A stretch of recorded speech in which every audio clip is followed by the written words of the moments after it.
বাংলাদেশ জামাত ইসলামী দাগনভূঞা উপজেলা শাখা আয়োজিত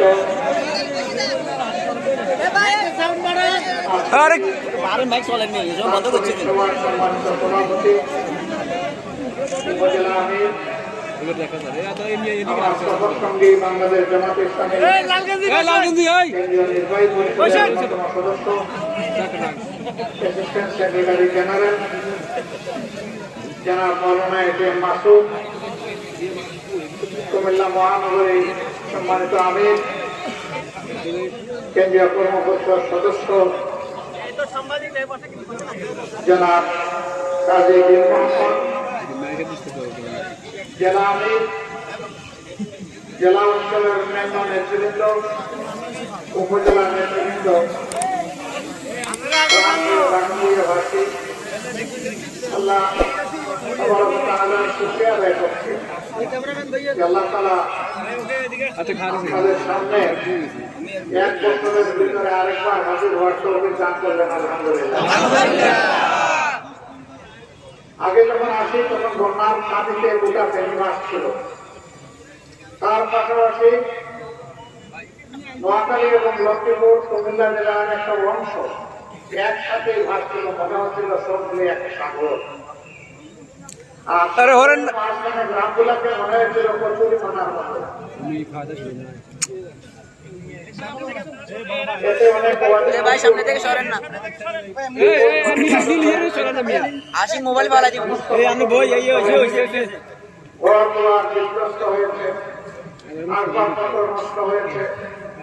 অনেক মূল্যবান জিনিস মানুষ হারিয়েছে।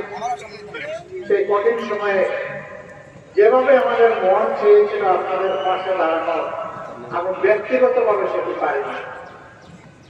দুটা কারণে পারিনি। এই বৃহত্তর নোয়াখালী এবং কুমিল্লা অঞ্চল এটা নৌযান চলাচলের অঞ্চল নয়, এটি ভাটের এলাকা নয়। হ্যাঁ, কিছু কিছু বড় নদী আপনারা পেয়েছেন, যেমন মেঘনা নদী, কিন্তু সামগ্রিকভাবে ভাটি এলাকা বলতে যা বোঝায় এটা সেই এলাকা নয়। এখানকার মানুষ যাতায়াত সম্পূর্ণ প্রায় নির্ভরশীল হচ্ছে সড়ক লালগঞ্জি বাইরে কি বুতল আড়ে করো ক্ষতিগ্রস্ত বন্যা পীড়িত মানুষের পাশে গিয়ে দাঁড়ানোর জন্য একান্ত প্রয়োজন ছিল নৌযানের, নৌকা, স্পিড বোটের। বহু চেষ্টা করে আমরা সেগুলো হাসিল করতে পারিনি। পরে অবশ্য বিভিন্ন জায়গা থেকে জোগাড় করা হয়েছে। এটাও কি যে রাতে বন্যা হয়েছে তার পরের দিনে আপনাদের পাশে আমরা আসার চেষ্টা করেছি। আমরা চেষ্টা করেছি কি আছে আমাদের হাতে আর কি নাই সেটার দিকে তাকাইনি। আমরা একটা হৃদয়, একটা কলিজা, একটা হাত নিয়ে এই দুটোতে যেন বসেন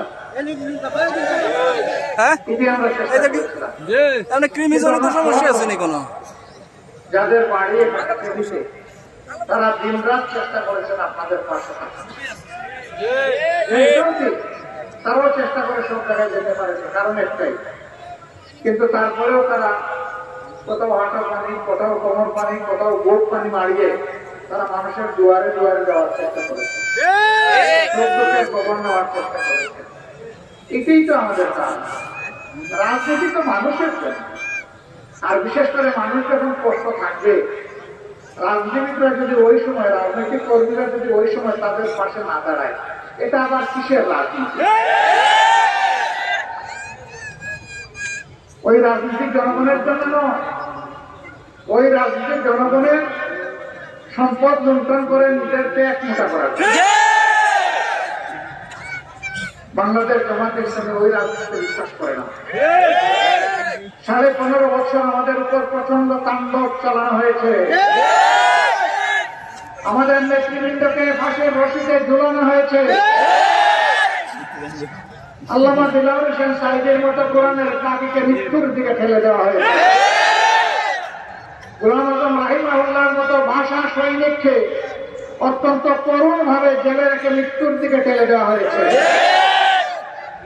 আমাদের সবগুলো অফিস তালাবদ্ধ করে রাখা হয়েছে। আমাদের দলের নিবন্ধন কেড়ে নেওয়া হয়েছে। আমাদের প্রতীক অন্যায় দলে কেড়ে নেওয়া হয়েছে।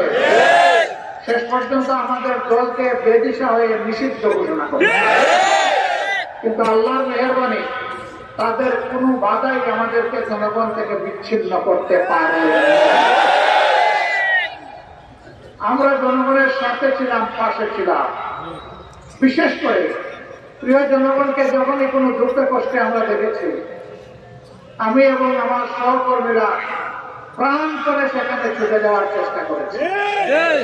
বাংলাদেশের শান্তি এইটা নিপীড়িত, নির্যাতিত, আহত, ক্ষতিগ্রস্ত মানুষের প্রতি আমাদের পক্ষ থেকে কোনো দয়া ছিল না, বরঞ্চ একটি দায়িত্বশীল সংগঠনের পক্ষ থেকে দায়িত্ব পালন ছিল। আমরা অঙ্গীকার করত আমাদের সুখ শান্তি উজাড় করে দিয়ে, আমাদের সুখ শান্তি আল্লাহর নামে ওয়াক্ফ করে দিয়ে আমরা প্রিয় বাংলাদেশের 18 কোটি মানুষের সুখ এবং শান্তি দেখতে চাই।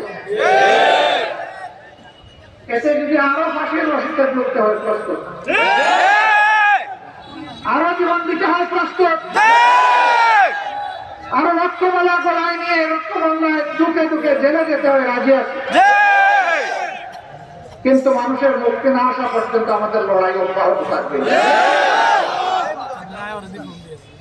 প্রিয় নাগানবাসী, এই জায়গাটা আমাদের আবেগের একটা জায়গা। এই জায়গায় বাংলাদেশ জামাত ইসলামের সম্মানিত আমির ছিলেন আমার আগে, তিনি বাংলাদেশ জামাত ইসলামের ইতিহাসের সবচেয়ে কঠিন সময়ে আমিরের দায়িত্ব যিনি পালন করেছেন, আপনাদের প্রিয় মানুষ জনাব মকবুল আহমদ।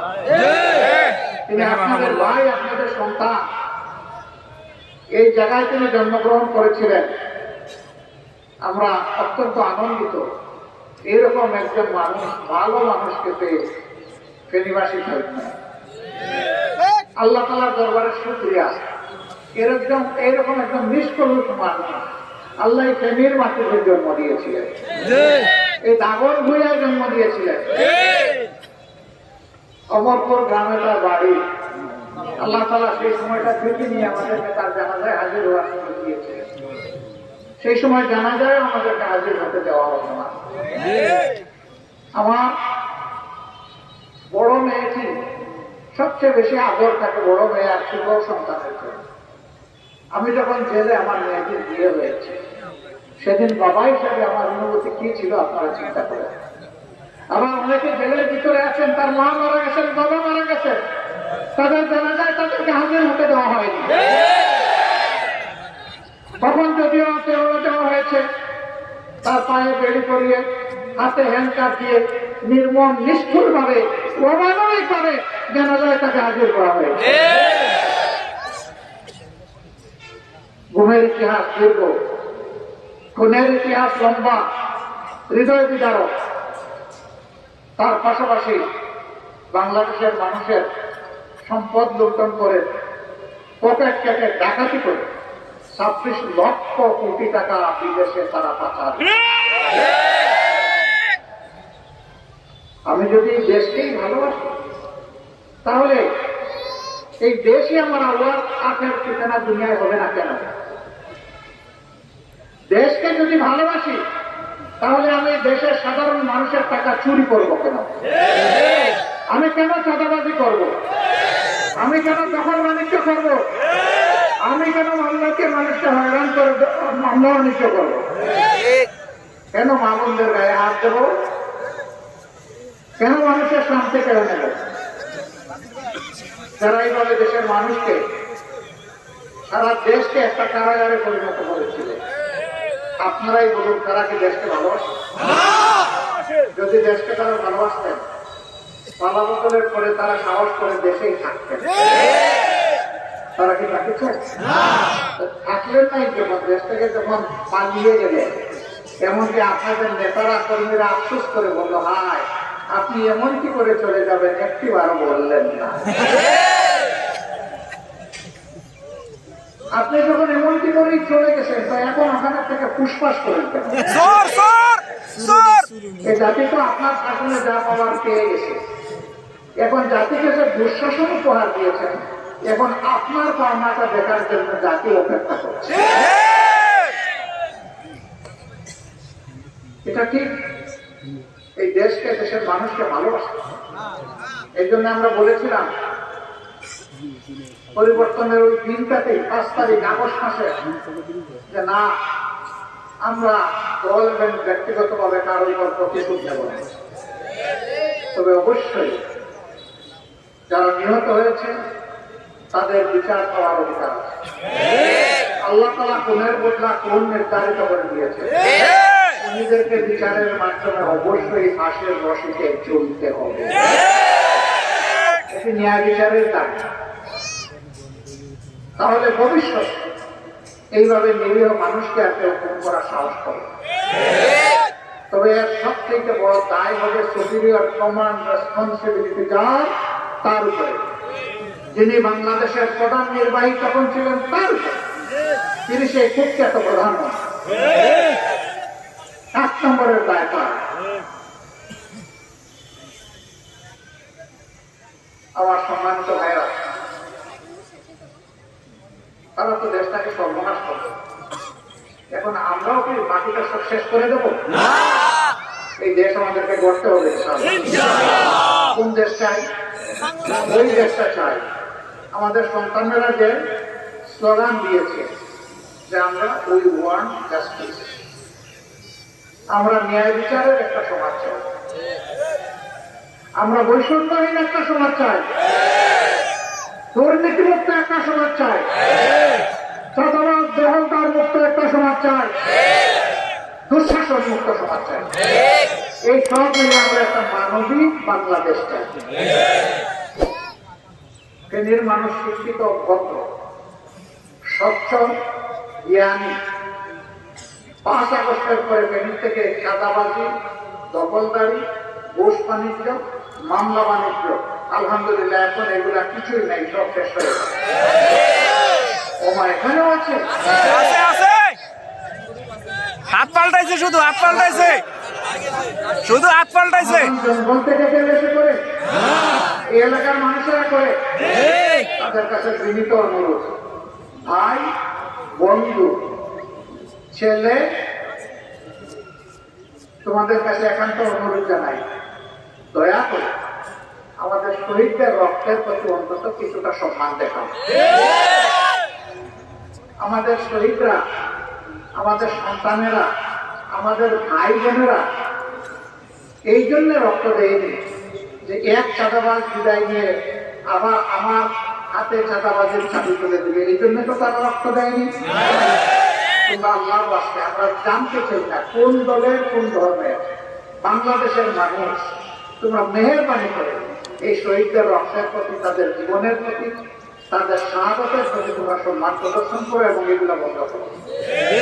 তবে যদি বন্ধ না করো তাহলে আমি বিশ্বাস করি বীর সন্তানেরা যেভাবে দ্বিতীয় স্বাধীনতা 18 কোটি মানুষকে এনে দিয়েছে, সেই স্বাধীনতাকে নিষ্কলুষ করার জন্য প্রয়োজনে আরেকবার আমাদেরকে সাথে নিয়ে তারা রাস্তায় নামিয়েছে।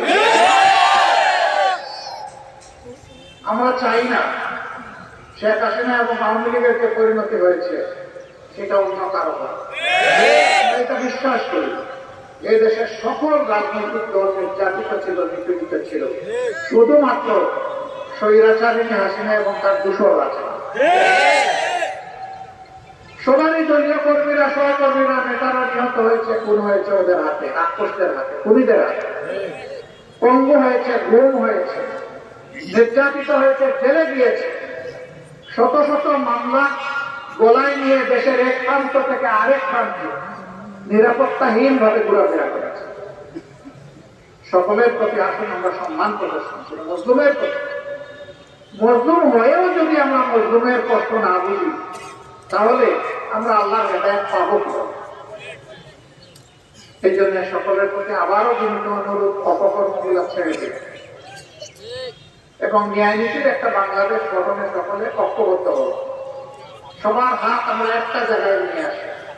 আমরা অঙ্গীকার করি এই দেশে আমরা দুর্নীতি করতে দিব না এবং দুঃশাসনও ফিরে আসতে দেব না। যদি আমরা অঙ্গীকার করতে পারি ইনশাআল্লাহ সেই সামনের সুন্দর মানবিক বাংলাদেশ আমরা গঠন করতে পারব। জামাত ইসলামের পক্ষ থেকে আপনাদেরকে একটা আবেদন জানাতে চাই। আমরা মজলুম ছিলাম, আমরা আমাদের উপর দুঃখ কষ্ট না হয় ভুলেই গেলাম, কিন্তু আমাদের জাতিটা ভালো থাকুক এটা আমরা চাই। যতক্ষণ পর্যন্ত আপনারা দেখবেন আমরা আল্লাহর কোরআনের পথে আছি, নবীওয়ালার পথে আছি, কল্যাণের পথে আছি, মানুষকে ভালোবাসার পথে আছি, মানুষের দুঃখ কষ্টের সাথী হয়ে আছি, এবং এই দেশে একটা নিষ্কলুষ একটা দুর্নীতিমুক্ত বাংলাদেশ গঠন করার জন্য আমাদের প্রয়াস অব্যাহত আছে, ততক্ষণ কি আপনারা আমাদেরকে একটু ভালোবাসা উপহার দিতে রাজি আছেন? আন্তরিক মোবারকবাদ। আমাদের অনুরোধ, ততক্ষণ পর্যন্ত আপনারা আমাদেরকে সহযোগিতা করুন, সমর্থন করুন, পাশে থাকুন, আপনাদের বুকে আমাদের জন্য একটা জায়গা করুন। তবে যদি দেখেন দেশ এবং জাতির কোনো ক্ষতির কাজে আমরা লিপ্ত হয়ে গেছি, তাহলে আপনার শক্ত হাতকে আরো শক্ত করে আমাদের হাত অবশ করে দেবে, যে সকলে যেমন তেমন হোক, আপনারা কোনো অন্যায় করবেন এটা আমরা বরদাস্ত করি না। যদি আপনারা এই দুইভাবে আমাদেরকে সাহায্য করেন, ন্যায় কাজে সঙ্গী আর ভুল করলে সংশোধক, এই জায়গায় যদি আপনারা সতর্ক থাকেন, ইনশাআল্লাহ একটা মানবিক বাংলাদেশ আমরা সবাই মিলে গড়তে পারবো। মহান ব্রহ্মের দরবারে সেই তৌফিক কামনা করছি। আমিন। এখানে আপনাদের সাথে আছেন ফখরুদ্দিন মানিক আছেন, আমাদের মিসবাহ সাঈদ আছেন, উপজেলা আমির আছেন, জেলা আমির আছেন। আমাকে হয়তো সবসময় আপনারা একেবারেই পাবেন না, কিন্তু ওনাদেরকে সবসময় পাবেন। আপনাদের সুখ দুঃখের অংশীদার তাদেরকে করবেন। আপনাদের সুখের সময় যদি আমাদেরকে দাওয়াত না দেন কোনো আপত্তি নাই, কিন্তু দুঃখের সময় যেন আমরা খবরটা পাই, আমরা যেন আপনাদের দুঃখের অংশীদার হতে পারি। আল্লাহ যেন আমাদেরকে এই তৌফিক দান করেন। আমিন। এই সুযোগটা আপনারা দিবেন তো? ইনশাআল্লাহ। আমরা আল্লাহর কাছে দোয়া করি, আল্লাহ যেন সকল দুঃখ কষ্ট থেকে আপনাদেরকে মুক্ত রাখেন। কিন্তু তারপরে আল্লাহ দুঃখ কষ্টকে অনেক সময় নিয়ামত হিসাবে বান্দাকে দান করেন, তার ধৈর্যের পরীক্ষা নিয়ে তার মান মর্যাদা বাড়ানোর জন্য। এরকম কিছু হলে আপনারা আশ্বস্ত করবেন যে আমাদেরকে আপনারা স্মরণ করবেন, পাশে রাখবেন, পাশে থাকার সুযোগ দেবেন। আপনারা দিবেন, তাই না? একটু দুর্বল ইনশাআল্লাহ। মাশাআল্লাহ, আপনাদেরকে অনেক অনেক ধন্যবাদ। আল্লাহ তাআলা দাগনভূঞাবাসী, ফেনীবাসীর মর্যাদাকে বৃদ্ধি করেছেন। আমিন। এখানে কন্যাকাজীর ভাইয়েরও আশপাশ থেকে হয়তো আওয়াজ শুনে তারাও এসেছেন, তাদেরকেও ধন্যবাদ। আমিন। যারাই কষ্ট করে এসেছেন, আমি মনে করি আমাদের ভালোবাসায় এসেছেন, তাই না? এই ভালোবাসাতে কার জন্য? কার জন্য? তুমি সাক্ষী থাকো, তোমার জাতের কসম, আমাদের সমস্ত ভালোবাসা শুধু তোমার জন্য। মেহেরবানি করে আমাদের এই ভালোবাসাটাকে তোমার মায়ের জান্নাতে পৌঁছে গেল, সেখানে আমরা এরকম মহামিলনে মিলতে চাই। আসসালামু আলাইকুম ওয়া রাহমাতুল্লাহ। বাংলাদেশ জিন্দাবাদ, বাংলাদেশ জামাত ইসলামী জিন্দাবাদ।